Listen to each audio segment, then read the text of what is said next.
بسم اللہ الرحمن الرحیم۔ رسول اللہ صلی اللہ علیہ وآلہ وسلم نے ارشاد فرمایا، مہمان کے لیے ایسا تکلف نہ کرو جس کی تم طاقت نہیں رکھتے۔ رسول اللہ صلی اللہ علیہ وآلہ وسلم نے ارشاد فرمایا، اللہ کے بندو بائی بائی بن جاؤ، بس حسد نہ کرو، دھوکہ نہ دو، غصہ نہ کرو، اور جب مسلمان بھائی کو مدد کی ضرورت ہو تو پیٹھ مت پھیرو۔ رسول اللہ صلی اللہ علیہ وآلہ وسلم نے ارشاد فرمایا، اللہ کا نام لے کر اس کے کناروں سے کھاؤ اور اس کا اونچا درمیان والا حصہ رہنے دو، بعد میں کھانا، کیونکہ اس میں برکت اوپر سے آتی ہے۔ رسول اللہ صلی اللہ علیہ وآلہ وسلم نے ارشاد فرمایا، ہفتہ میں ایک روز غسل کرنا ہر مسلمان پر لازم ہے، جس میں وہ اپنا سر اور جسم اچھی طرح دھوئے۔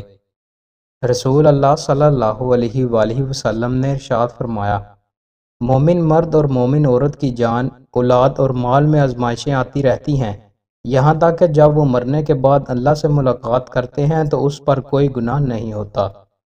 رسول اللہ صلی اللہ علیہ وآلہ وسلم نے ارشاد فرمایا، جس نے لوگوں کا شکریہ ادا نہ کیا، اس نے اللہ کا بھی شکریہ ادا نہ کیا۔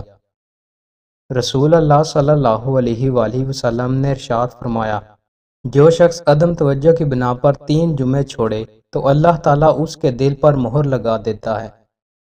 رسول اللہ صلی اللہ علیہ وآلہ وسلم مدینہ کے ایک بلند مکان پر چڑھے، پھر فرمایا، کیا تم لوگ بھی دیکھ رہے ہو جو میں دیکھ رہا ہوں کہ ان قریب تمہارے گھروں میں فتنے اس طرح برس رہے ہوں گے جیسے بارش برستی ہے۔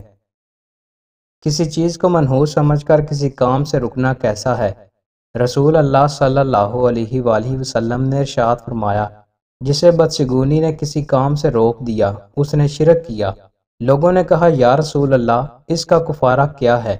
رسول اللہ صلی اللہ علیہ وآلہ وسلم نے فرمایا، اس کا کفارہ یہ ہے کہ وہ شخص یہ کہے، ترجمہ، اے اللہ، تیری بلائی کے سوا کوئی بلائی نہیں ہے، تیرے شگون کے سوا کوئی شگون نہیں ہے، اور تیرے سوا کوئی الہ نہیں ہے۔ دوستوں، مزید اچھی ویڈیوز کے لیے ہمارے چینل کو سبسکرائب لازمی کریں۔ بہت شکریہ۔